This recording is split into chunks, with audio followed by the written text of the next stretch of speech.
Good evening. Welcome to Alternative Views. Our guest tonight is Alan Frankovic, who's the filmmaker who made the award-winning documentary On Company Business. That's a 3-hour documentary giving the history of and exposing some of the operations of the infamous CIA. To begin, would you like to give some background about what led you to make the film in the first place, to take on the CIA? Well, this was a film which was 5 years in production, and I started working on it in 1974, 1975.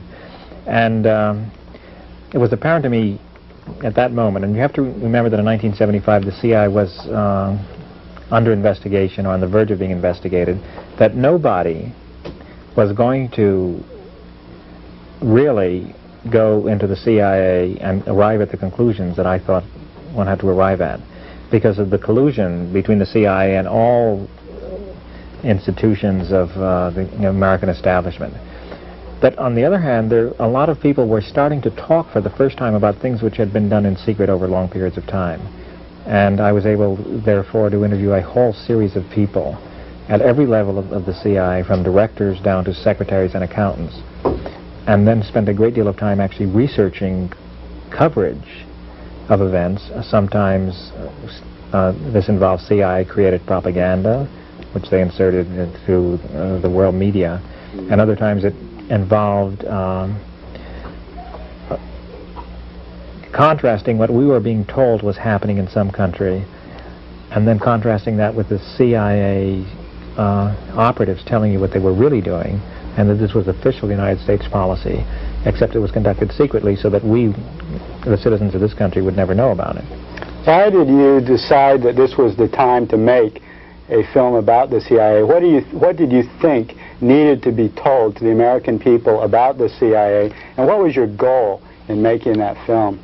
Well, really, I think the main point really is that this country has had a secret foreign policy ever since the end of the Second World War.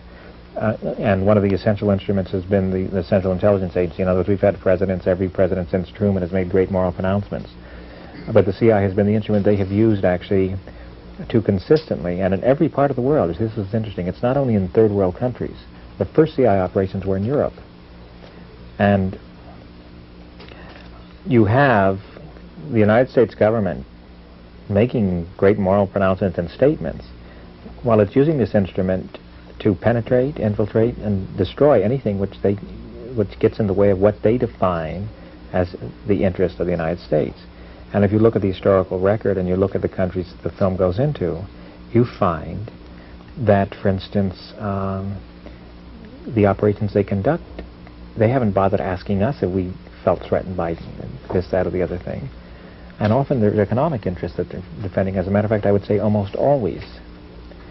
And in some cases, the same entities that in this country don't care whether an American worker has a job or not, are doing everything they can to destroy the capability of anybody in these other countries controlling their own destiny. I think your film documents very well the infiltration and manipulation of trade unions in the third world, where they support the right-wing trade movements to try to keep these countries from forming more radical trade union movements. So you intended just simply to tell the story of the CIA from the end of World War II to the present day, to give a history of it and tell the people the truth, or what you perceived as the truth, about the CIA that the media had covered over?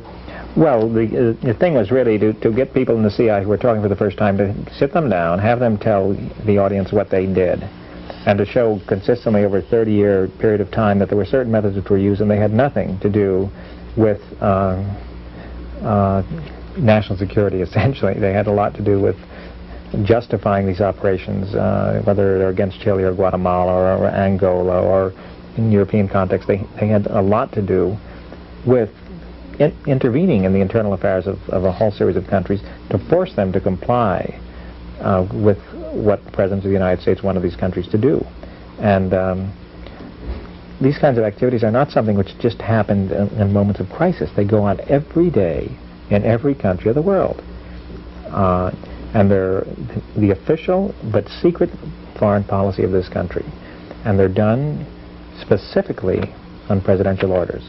And what will happen in 1974 and 1975, and I believe it happened primarily because one of the political parties in the form of Richard Nixon, started using the same agency inside this country not against dissidents, mind you, because I think against a major political party. And therefore, when that starts happening, you have to tell your guys, look, this far and no further. And you start investigating them, you have to make a real investigation, because they know all kinds of secrets, they know where all the bodies are buried, and therefore, to rein them in, you have to investigate them. But the conclusions, I knew in 1974-75, they would never conclude that these were official government operations, that American presidents had ordered them, because the very nature of the CIA is to conduct these operations in secret, in such a way that if the CIA is caught, they take the responsibility themselves, and the President of the United States is protected. That is the nature. Is that why they said that the CIA was a rogue elephant out of control? Exactly. That was the conclusion. And if you look, for instance, if you look at the CIA, the assassinations the CIA claims they planned but never executed, you will find in several cases the Church Committee went into, the Lumumba assassination, the assassination of the Commander-in-Chief of the Chilean Army, that a few days before these people are bumped off, a cable will go out saying, don't do it, guys. And nevertheless, it goes ahead. And this is, again, standard CIA operating procedure. These operations are done to preserve the cover, and so that the United States then can take a moral position while eliminating someone that they consider to be an obstacle to what they want to accomplish. So, Alan, it seems kind of contradictory that the CIA is secret, the people are secret, and yet in your documentary you have interviews with all of these high CIA officials, and you were able to talk to so many people. Why is this? Because the CIA, they have a kind of false openness. You see, a lot of what they do, for instance, in overseas posts, is they talk to the press, they manipulate the press. I would say that if you took a percentage of their operations, you would find that a great percentage-wise really have to deal with getting out their line through the media. Because if they accomplish that, in a sense, they control the way you see a situation. They control the way you think about a situation. So they have an ability, really, and they feel very much at ease with press and media. And they have, God knows the number of books which have been written by former CIA people to take a pro-CIA position. And it's only recently that there are some people like John Stockwell, Philip Agee, and a couple of other people who have really decided, well, if the pro-CIA people are writing books, why don't we write books? But we'll really go into the nature of some of these operations. So a lot of these people who are CIA operatives that you interviewed thought they were using you and manipulating you to get their point of view across. Wasn't there a point that they found out that this guy Frankovic may be doing a hatchet job on us? And at that time, did you get any less cooperation from the CIA, or worse, did you get I don't think they really paid much attention to what I was doing, you see, because it was, I think at the moment when they realized that this film was on a scale that they had not even imagined, because you see, you're dealing with 5 years of your life. You're dealing with a research effort where I researched for film, background film, in just about every film library in the world. I did a range of interviews with 50 to 60 to 80 people. On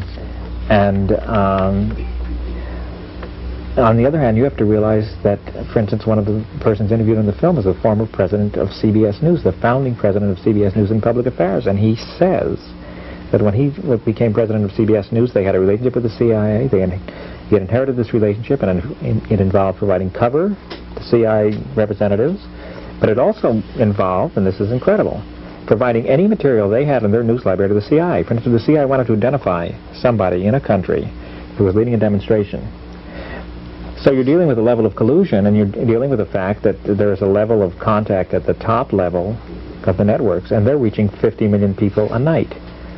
So what the CIA is concerned about, they're not concerned about a little book or a little newspaper article in The Nation. They're concerned about things which really tell you the truth about what they're doing, and in this case, in CIA on company business, it's entirely told you by people in the agency, and then reaching a large number of people. Because the very reason they keep their operations secret is because if they try to explain them to us, they would find very little to justify them.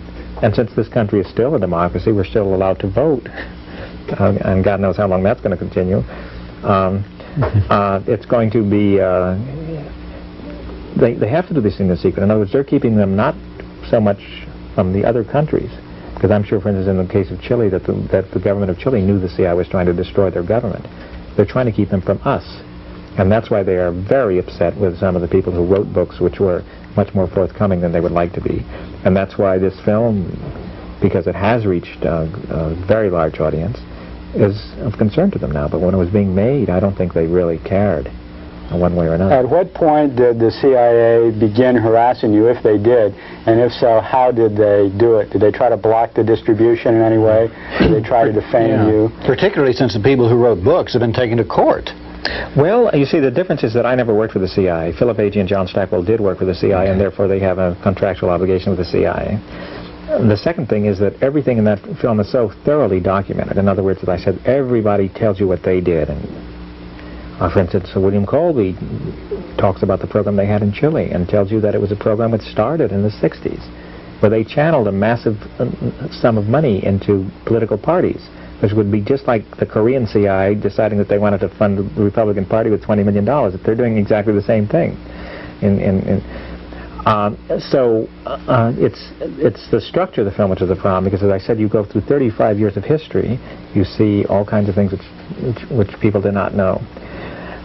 So the way they have dealt with the film is the film was actually shown on the public broadcasting system in 1980.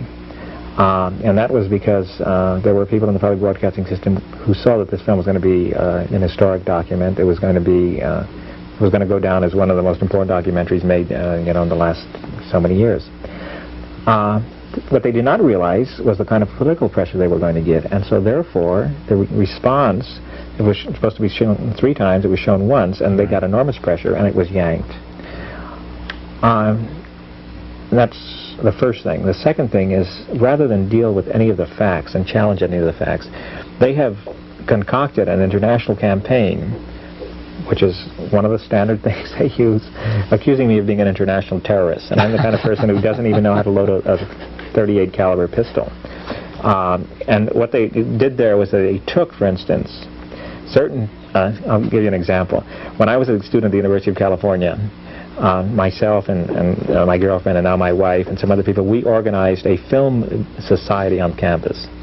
And the purpose of this was to show films, raise money, buy equipment so that students would be able to make films. And we called it the Film Liberation Front. So in other words, in this speech and some other Planet articles, a speech that Congressman Larry McDonald made from Georgia, he goes down my background and he brings up Alan Frankovich, notorious founder of the Film Liberation Front at Berkeley, and what he doesn't say is that I was a fellow of the American Film Institute in 1969, and the next year a fellow at the American Federation of Arts. And so there's this campaign trying to link us through the very conservative, extreme right-wing press, Accuracy in Media, Conservative Digest, because they're trying to ignore giving us any attention, getting into a controversy, like the controversy they got into with Missing. But then there's another level, is that in some countries, and the one very specific example is Australia. In Australia, the film was a smash hit at the Sydney Film Festival, then ran 14 to 16 weeks at a big theater in Sydney and then in the other cities. And so when I was there, I was invited to show the film to the leadership of the Australian Labour Party, which is like the British Labour Party or the Democratic Party here. It's more or less that tendency. The American ambassador found out about this, called up the National Secretary of the Labour Party and threatened them. But again, didn't argue that there was anything in the film that was inaccurate. Threatened them that if they came to power again, the United States government would be in the position of having to reconsider relations with this. And this is what's incredible. This is a sovereign country, a political party in a foreign country, which has every right to see anything they want to, particularly a film which had already been shown on public broadcasting here. And it's only a film. It's not that... I'm quite willing to get into an open debate on any form they want with anyone where we can talk about these things. As a matter of fact, that's what the film was made to accomplish. Because I don't see CBS doing it, and you can understand why. If the moment they started bringing it out, they would be in the position of having to acknowledge their own involvement. And you see, the CIA likes to do that. They like to get you involved, and then they will blackmail you. What has been the reception in the United States? Now, when it played here, for a benefit for John Stockwell over at the law school auditorium, the place was packed. The right wing could have wiped out all the progressive people in Austin with one well-placed bomb. They were all there that night. Well, the reviews have been very, very good, and where it's played, it's got very large audiences. But we're having to put in the effort to actually get it released again, because there are obstacles, and some of the obstacles are commercial obstacles, have to do with the nature of who owns theaters in this country, and the fact that documentaries, you have to prove that a documentary will have an audience before it will be booked. And some of them have to do with their attempt really to keep us from reaching this audience. And you have to realize that they have contacts with a lot of people in the media in this country. And I'm not saying that necessarily a lot of people have been bought by them, but they have the capacity to blackmail them, and they can make a journalist's reputation simply by leaking to him the right kind of information at the right time. That's an enormous power, and if you're an ambitious journalist, you take that into consideration. They have all kinds of ways of corrupting the whole process of the free press. Well, also, a lot of the theater chains around the country are controlled by big multinational corporations that can make a political decision not to release certain films. In fact, I heard that Reds was being circulated through Texas in a cut version where some group in Dallas was marketing in this region. They cut out a lot of scenes on the grounds that the theater owners wanted a shorter movie. Well, you see, it's difficult to say, because sometimes that is true. You have to realize that theater owners, one thing motivates them: money. And for instance, if they could show on comedy business and make themselves rich, they'd do it. I believe me, they would. Or a film like Missing, you know, what happened there was the State Department attacked the film, and it simply doubled the audiences. So in a sense, they've been using these sort of right-wing crank newspapers to attack the film, or these accusations that I'm an international terrorist,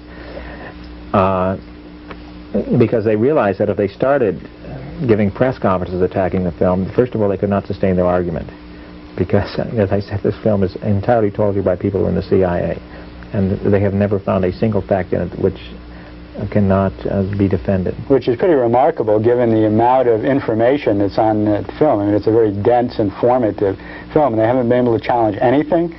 No, they tried to challenge. The one thing they tried to challenge, actually, is that the CIA had funded money into the labor unions and the trucker strike in Chile. Right. And they tried to challenge that on the basis that Seymour Hersh, who broke the story initially, had retracted this, but you see, I happen to know why Seymour Hersh retracted it, and it had to do with a deal he made with somebody. But what they don't know is that I have an interview with a Chilean labor attaché, the man who actually organized the trucker strike, which is not in the film, and he confirmed that. And so, you know, I'm not a fool. I have everything backed up. I have everything backed up, and I'd like to get into an argument with him. What about overseas? Have you been able to market it overseas, and what's the reception been there? Well, overseas it's been in 35 countries. It's been, for instance, I just was in Mexico, where the former president of Mexico, I sat with him for 3 hours. He saw the film. What was his reaction? His reaction was shock. He was, who was the... Luis Echeverria. Yeah, according to Phil Agee, in his book on Inside the Company, he was the contact in Mexico City before he became president with Agee. He was the CIA Well, you see, you have a situation where anybody who was the Minister of Interior in any Latin American country would have some contact with the CIA. But one thing you have to realize about the CIA is the CIA has different ways of using people. In other words, you can be convinced that the United States policy is fine and you want to ally yourself with the United States, and not even be aware of the other levels of manipulation that they're doing with you. And they have a way of dragging you in a step at a time. In terms of Echeverria's association, I know nothing about.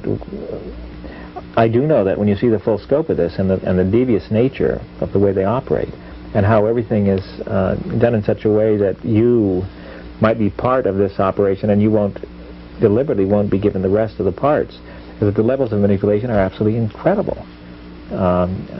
Because you manipulate your agents, which are the locals in that country, and then if you're a CIA officer working out of diplomatic cover or business cover, you in turn can be manipulated and you will be sacrificed. You are expected, if you get caught, to be sacrificed. You will just be left behind, and you're supposed to take the blame.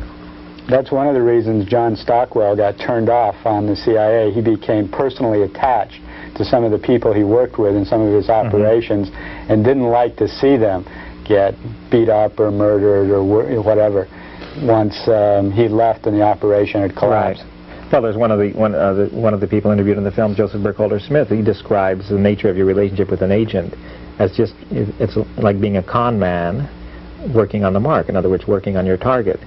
The only person who doesn't know what the game is your target, and you simply are. You lure him in with whatever it is. It can be blackmail, sex, money. It can be ideology.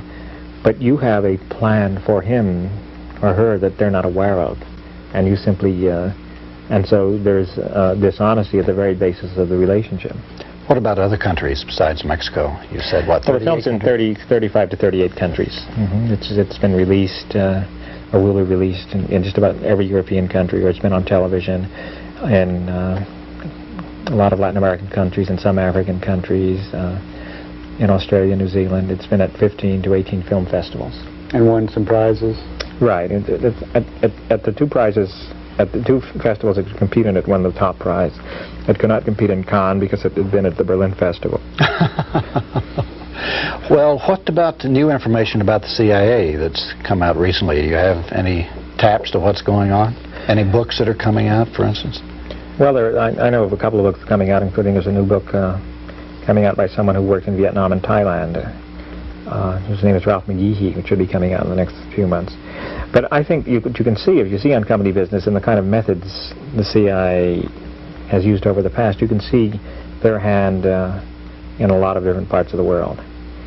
For instance, I don't know, President Carter just admitted, I think in last week's Newsweek or Time, that during the hostage crisis, the United States was using media cover to get its agents into Iran.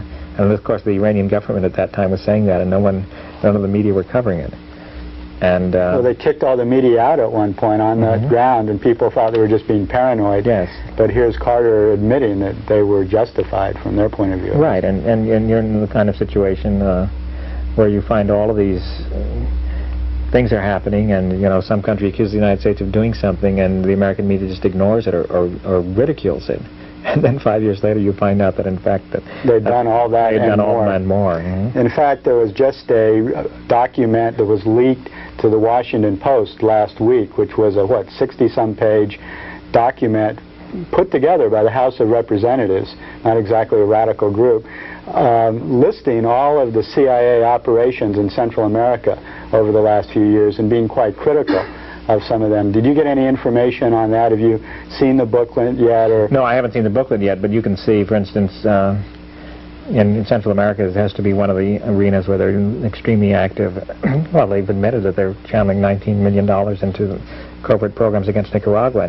And isn't that something new, where they're actually coming out and saying, okay, we're doing this? It is new and it isn't new, you see, because you know what it really is? It's like telling somebody, look, I have this big club here, and either you do, and I'm telling you I've got this club, and either you do what I want, or I'm going to hit you over the head. And it's meant to intimidate, it's meant to frighten, it's meant to have people moderate their position. So it's not, because you have to realize that, for instance, during the CIA's program against Cuba, I must have 5 hours of material which was filmed by the American media, including I have material which shows in 1961 Frank Sturgis training Cuban liberation fighters in the Everglades, which obviously he was working for the CIA then. Right. The CIA station in Miami arranged for them to film. He was one of the people in Watergate. Yes, one of the Watergate. And so possibly the Kennedy assassination. The Kennedy assassination, his name, right. He pops up everywhere. Right. But you're in the kind of situation where you have the same thing happening now in Honduras, and you have photographs being taken of people training in Miami and in California, and it's just like Miami in the early '60s. And if you actually sit down and watch this footage and look at the statements, I mean, you can see them circulating the same press releases almost, except changing the country from Cuba to Nicaragua. You mentioned Cuba. I can't recall how much you went into this in your film. Was this a major topic? And wasn't there also a book recently that came out by Warren Hinkle, who's a friend of yours, that documents the U.S. operations against Cuba? What's the name of that book? The name of it is The Fish is Red, which was the code word which they used to inform their underground in Cuba that the Bay of Pigs invasion was going to occur that day or week. Well, the film goes into the Cuban operation in some detail because it's the first example of a major paramilitary operation which involved assassinations.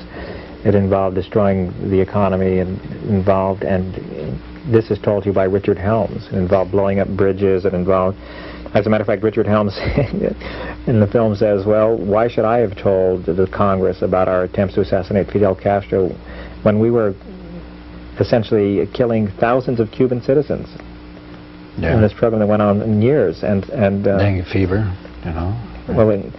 Well, really with bullets, not even getting into the exotic things. They were blowing up bridges. They were burning down sugar. They were bombing. There were terrorist attacks. So they were sponsoring. And what's interesting is through all of this, you know, if you talk to Americans, they think like Cuba is such a threat. There has not been, and the CIA has never accused the Cubans of killing a single American citizen in the United States.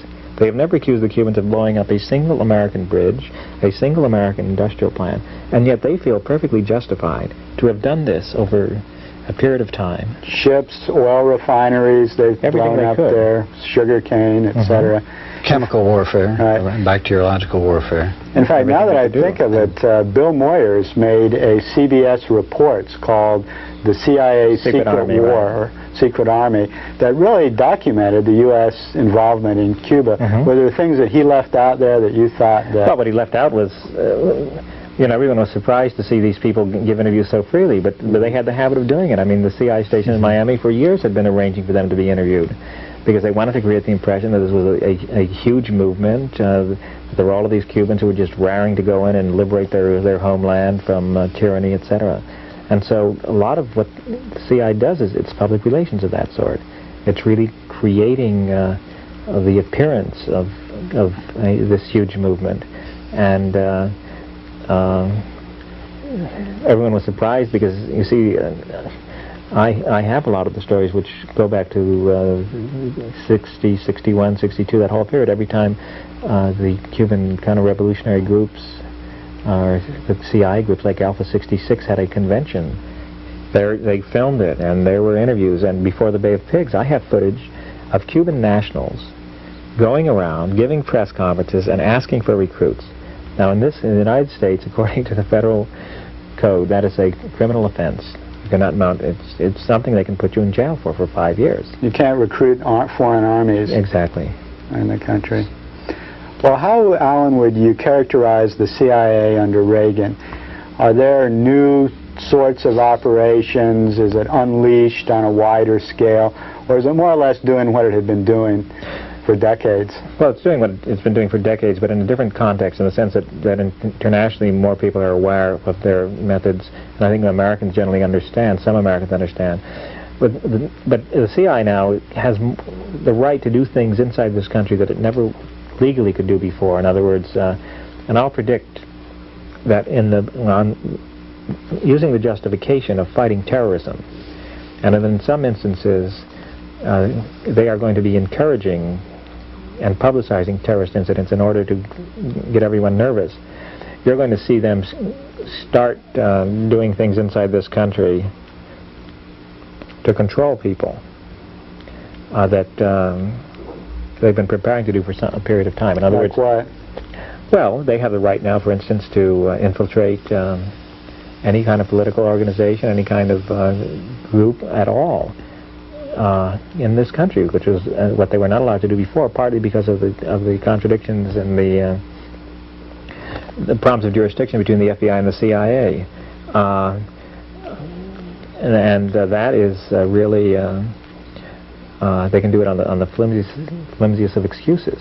And if somebody who is a member of one of these organizations says, hey, I think that guy's a CIA, they can put him in jail for 5 years. Exactly. Exactly, because they've just passed this law making it a felony to name the names of CIA people. And that's not going to stop, for instance, foreign newspapers from naming the names of CIA people. It is going to make it very difficult and intimidating for any American press.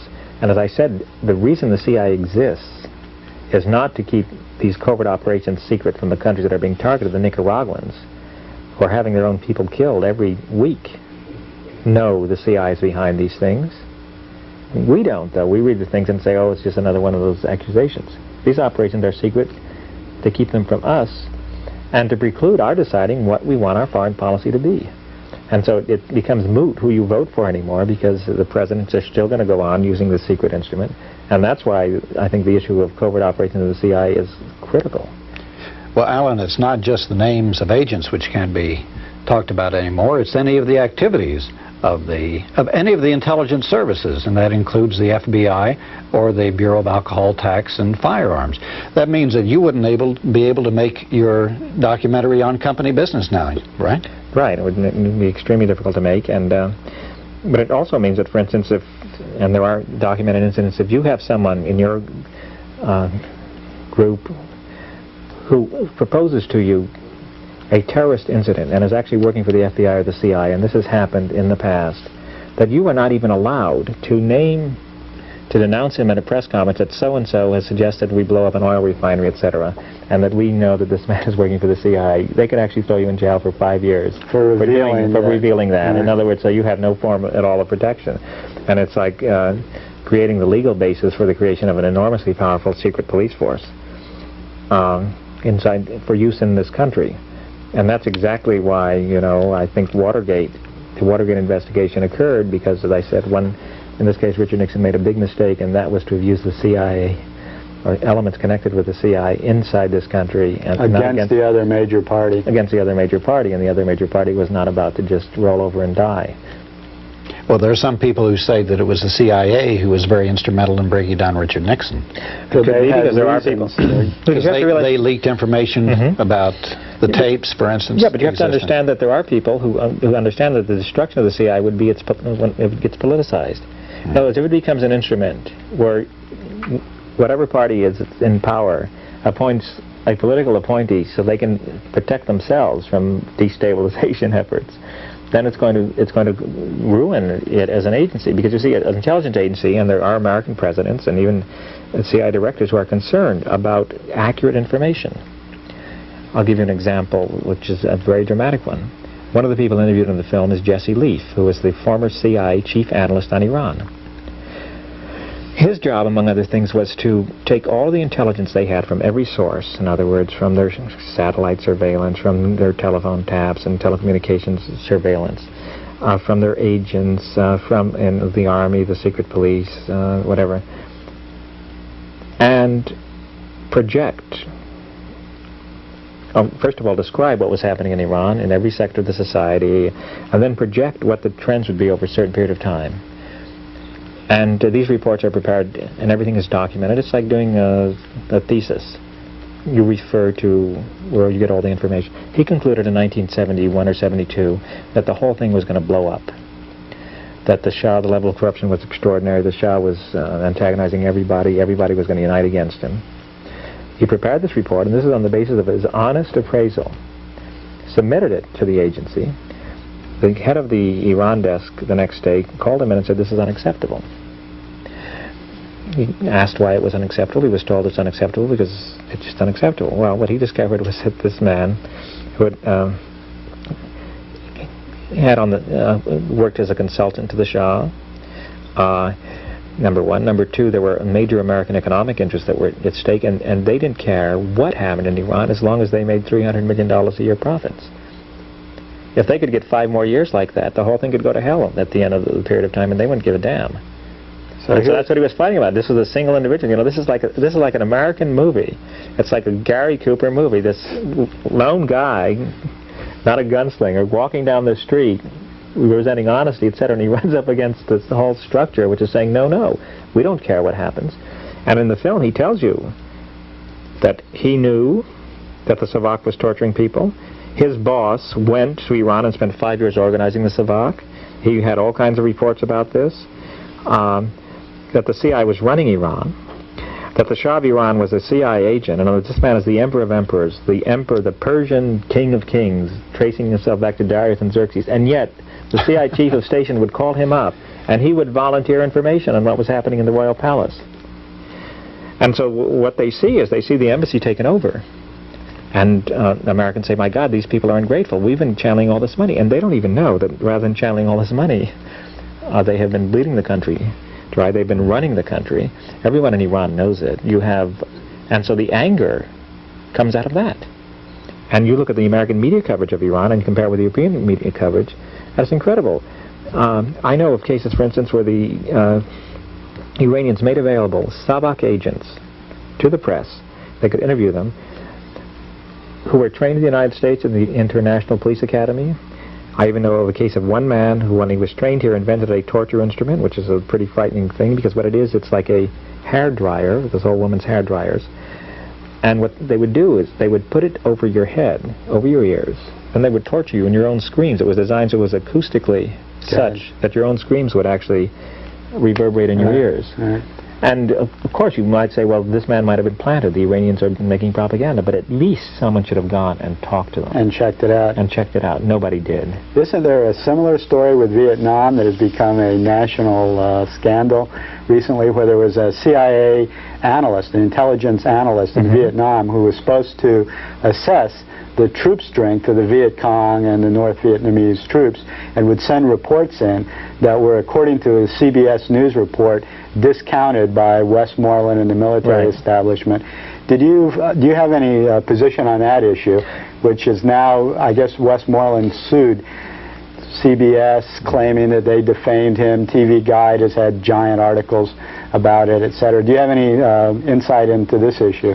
Well, I know a whole series of other people who were in Vietnam who ran into the same problem. In terms of that specific issue, it's clear to me that what happened there, whether Westmoreland is suing them on the basis of whether he knew or didn't know, is that they really didn't want the facts to come out that they were not winning the war in Vietnam, just like they don't want the facts to come out that the government they're supporting in El Salvador is losing the war. Right. Because the whole basis of this is to rather than do, you know, what any American president should do when this country's in a crisis, is to get on television and say, this is what we have to do there. We have just discovered that the Soviet Union is going to invade El Salvador, and that we have to do this, that, and the other thing. No, what they do is, because they know that's not true. And in terms of Vietnam, for instance, one of the persons I interviewed in the film, and this is interesting, if you just remember the recent El Salvador election results, his name is Paul Sacwa. He was the chief of the Vietnam desk when Colby made his first tour in Vietnam. And he was reading to me cables of how the Vietnamese intelligence service was a completely owned adjunct of the CIA then and to the end. They were rigging the elections. He had these cables coming in, were coming in there, these reports from his people. And so, I mean, there you have, this is Diem, that the CIA later arranges to eliminate. Right. And here you have, a government which invites the United States in, which the United States, first of all, brings to power, and so when it's like inviting yourself in, it's like having yourself a big and then manipulating the elections. They're manipulating the elections so that you can bring in someone who will invite you in and make sure that someone who wants to kick you out. So it wouldn't surprise me at all in terms of the Sam Adams story. But the problem is, how do you get accurate intelligence then? If you're discouraging anyone who is trying to be honest and report information which he believes an American president should know, in order precisely to preclude what happened in Iran, was, finally, I mean, the relationships that the United States have with Iran are non-existent because there's 30 years of secret history. This is an important point, that the CIA is not really an intelligence agency. They're not providing accurate intelligence, which they're supposed to do by their charter. Rather, they're an arm of covert action. And isn't there something like 6 major issues where the CIA had either inaccurate information, or if they did, in the case of Iran and some Vietnam reports, they were at one place in the bureaucracy kept from the political decision people. So that they've really been a major failure as an intelligence agency. No, because intelligence really is not what concerns you. You're dealing, at the top level, you're dealing with economic interests. You're dealing with, why should the President of the United States listen to some little flunky CIA analyst who says, look, this thing in Iran is going to blow up in our faces, people are just going to get mad at us, they're going to kick us out, this whole thing is going to go to hell. When, at the same time, somebody's calling up and saying, look, the Shah's our friend, and none of that, but we have major dealings. We're getting $300 million by selling them helicopters. And you see, you have the irony that Iran is fighting the war with Iraq now with arms that the Shah bought.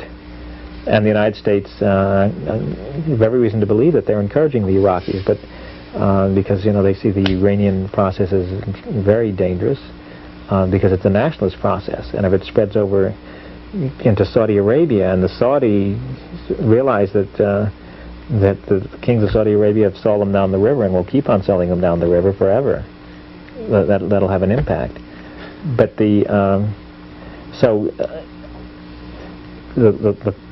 one of the most interesting examples in an interesting book, it just came out about the CIA intervention in Guatemala on the basis of the documents released. And it's clear that in 1953 or 54, when the CIA got involved in Guatemala, it had nothing at all to do with this communist threat. As a matter of fact, the CIA arranged to plant themselves Russian weapons in Nicaragua and arranged Somoza's discovery of them so that they could justify the communist threat. This comes out, these are actual CIA documents which state this. Now let's say there was a Soviet threat to Guatemala. And if the CIA is any kind of intelligence organization, it should be able to say and give to the president this information. And the president should be able to say, we are now invading Guatemala because there are... And if you go down every instance, you go down to Guatemala, you go down to Santo Domingo, the famous LBJ thing in Santo Domingo, where he came up with 35 known communists. And these people were enough of a threat to send in 30,000 Marines. This is in the Dominican Republic in 1965, yes. I think. You go down every instance like that. Right. There always is the first thing, the other side is going to do this. Or, in the case of Chile, you have the famous remark that Henry Kissinger made, which was then publicized after the Allende government was overthrown, that Chile is like, the only threat to Chile is it's a dagger pointed to the heart of Antarctica. And nevertheless, they go down, they destroy the government, they kill the president, and they feel perfectly proper to do this. They feel no problem at all. They feel... You mentioned some people, analysts and all, who apparently try to develop some information relative to the truth in the CIA. Has there been any dissonance in the CIA itself? Has there been any struggles from below and discussed with what the CIA is doing, other than the people who get out and write books? Yes, well, you see, what's interesting is that if you take the Washington Press, there are all kinds of recent stories appear, and often stories are leaked by somebody in the CIA or another intelligence agency who wants to get even with their boss, they want to eliminate their boss. You have to realize that these things are bureaucracy just like an insurance company, and people have all kinds of reasons for telling. And for instance, Jesse Leaf, who entered the CIA, he told me the story. He entered the CIA, he had come in with a younger generation of people who had actually been at American universities and the best American universities during the anti-war days. And so when he entered, his generation of CIA people had a different attitude, like they insisted on child care for their children. In 1970, actually, there was a furor in the CIA when the United States and Nixon sent the troops into Cambodia, and they had sit-down strikes, they had petitions. And in the CIA itself, CIA employees. I'd never heard that. That's what Jesse Leaf told me. And they're in the kind of situation where you see it's very difficult work, in the sense that the kind of people that the CIA looks for are motivated, they're intelligent, they're aggressive, and you have to believe in what you're doing. And many of the people who later became the CIA's biggest critics, like Philip Agee, he joined the CIA, had gone to Catholic school all his life, believed when he joined the CIA he was defending God, democracy, family, anything you can think of. Someone like John Stockwell, same thing. And when you start realizing that you're defending none of those things, as a matter of fact, you're destroying those things. And I'm not even talking in terms of the immorality of the operations, but the CIA is creating the conditions for everyone in the rest of the world to hate this country, because they're not paying attention to what our American presidents are saying. We're the ones who have to listen to Ronald Reagan. Thank God. They're paying attention to what this country is doing to help them. The people in El Salvador are not paying attention to what Ronald Reagan is saying. He's trying to bring democracy. They know who's bombing them, and they know where the bombs are coming from, and they know where the shells are coming from, and they know who's training the troops, and they're seeing what those troops are doing. And there's no way you're ever going to convince, you might convince a student that this is right or this is wrong on the basis of abstractions. But when you're a peasant and you've just seen your neighbor's family taken out and all shot down with American bullets, there's no possible way that they're going to buy a Ronald Reagan speech next time around.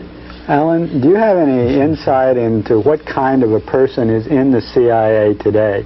We talked about the earlier generation of people that thought they were doing good, fighting for democracy, freedom, etc., against communism.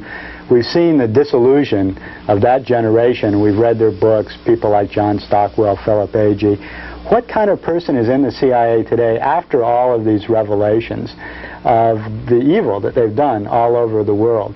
Is it sort of a cynical, careerist, opportunist? Probably, but I think they're trying to recreate, you see, the consensus. And one of the reasons we're having investigations was to create, yeah, that was in the past, we were doing those things, we're not doing them anymore. Because I said, and you know, a lot of people think they're under pressure to get a job, and so the CIA has been very active on campuses recruiting. And but the problem, you say, they're having, as I said, much of the world. I think if you mentioned 20 years ago the word CIA, nobody even knew what it meant. If you mention it today, people might not have a very clear sense of what it is, but they do know that the CIA had something to do perhaps with assassinating people, that it was involved in the coup in Chile.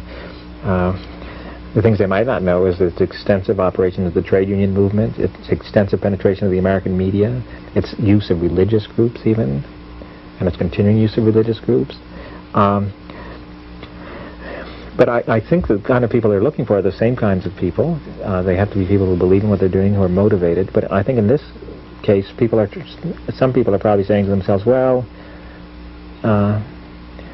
it's a job like any other job, because a lot of it is pushing around paper and analyzing. You know, the CIA has a lot of intellectual people who do analyses of societies. Same thing you would do if you were a professor, and don't see any problem, because they don't have to face what's at the end of the line, because the CIA is the kind of organization that will, to accomplish many of its most vicious ends, it will be the command and control. It will hire local people, because they're poor, you can buy them very cheaply, and the actual trigger pulling will be done.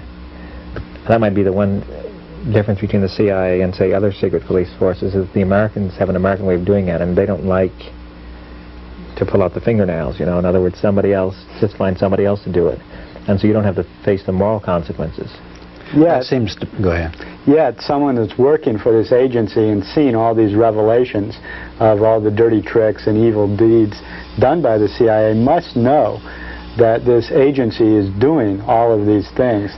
And how can one rationalize this, or is it just suppressed? Well, what they do, you see, in other words, this is where, for instance, they're trying to do everything they can to destroy the reputations of people like John Stockwell and Philip Agee, because those people create such a bad example. So therefore, Philip Agee, they have accused him over and over again of working for the Cubans or working for the Soviets.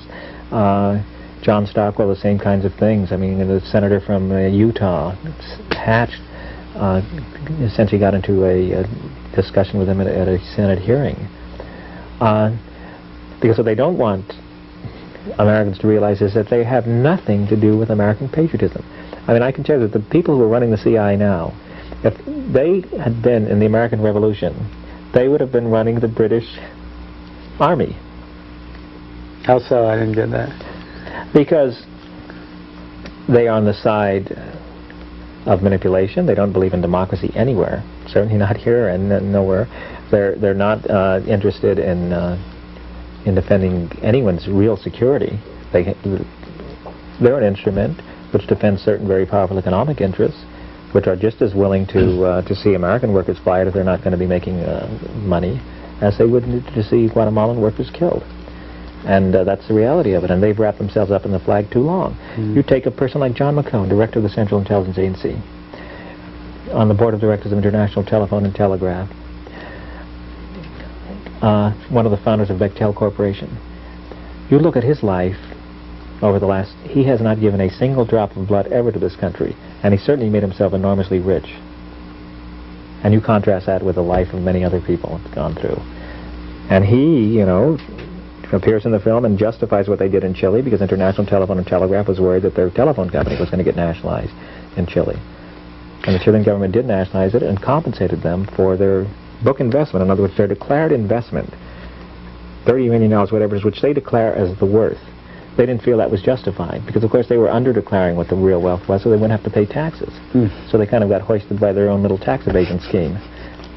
It looks like the CIA then is the massive hit squad of the multinational corporate system. Yeah, I would think that's why the film was called On Comedy Business. You know, it's interesting that the CIA, the people in the CIA refer to themselves as the company. And if you look at strictly, you look at, say, the world situation, the geopolitical situation, the United States has two, and now actually 4 major rivals.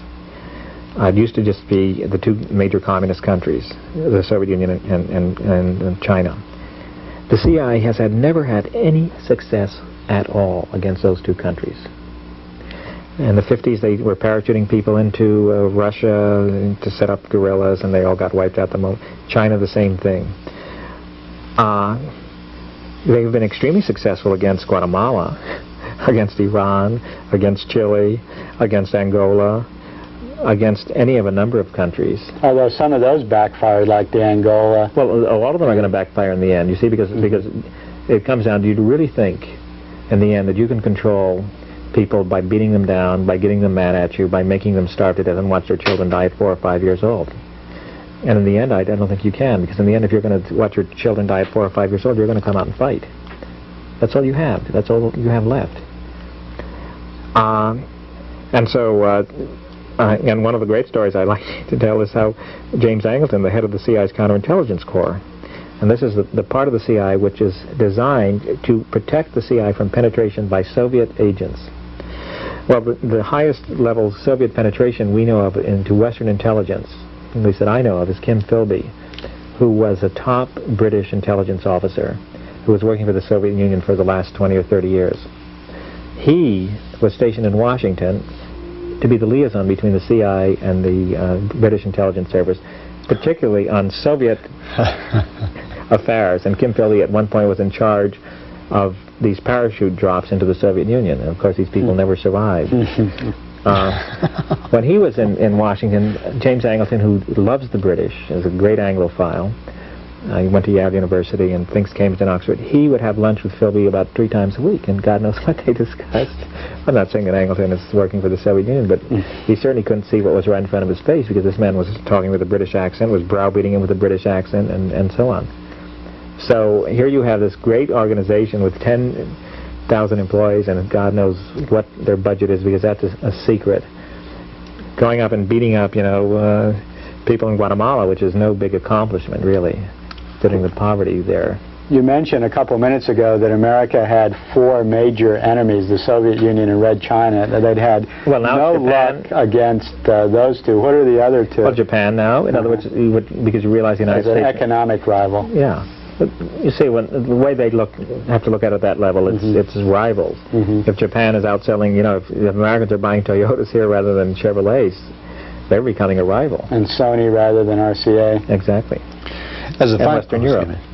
As a final question, can you tell us, during the process of making the film, before and afterward, how it changed you, if at all? Well, it changed me in the sense that I knew something about CIA operations, but what I didn't understand is the utter ruthlessness and the banality of it. In other words, that it happens day in and day out, and that the people that are involved in this whole process are just, it's like talking to a bunch of insurance executives. They look at themselves as technologists. In other words, they just have, this is a technique for destabilization and destroy. They never come to the moral consequences, never have to face the moral consequences, and you're dealing with a kind of Rotary Club version of a Gestapo. Because they're smiling, they're affable, they're open. I could say that I got along very well with everybody I interviewed in the film. But nevertheless, if you look at what happens at the end of the process, and I had occasion to see that because my father was a mining engineer, and so I grew up in Latin American countries, and I had a very early awareness of the relationship and say between the United States and some of these other countries. We were supporting every half-assed dictator, military junta, oligarchy that existed in the third world, as long as they promised to somehow maintain the status quo, which would, of course, be beneficial to U.S. Geopolitical interests, military interests, big business interests, and other special interests.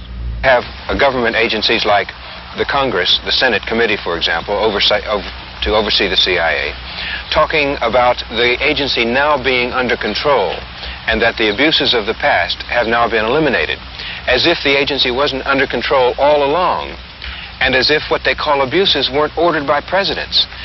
The main argument is not with the agency, which is an instrument for policy execution, but the main argument is with the president and the people outside the CIA who determine the interests which have to be protected and how, who determine American foreign policy, and then call upon the CIA and other agencies to execute that policy. The system is what is wrong. The system is what has to be changed and should be changed.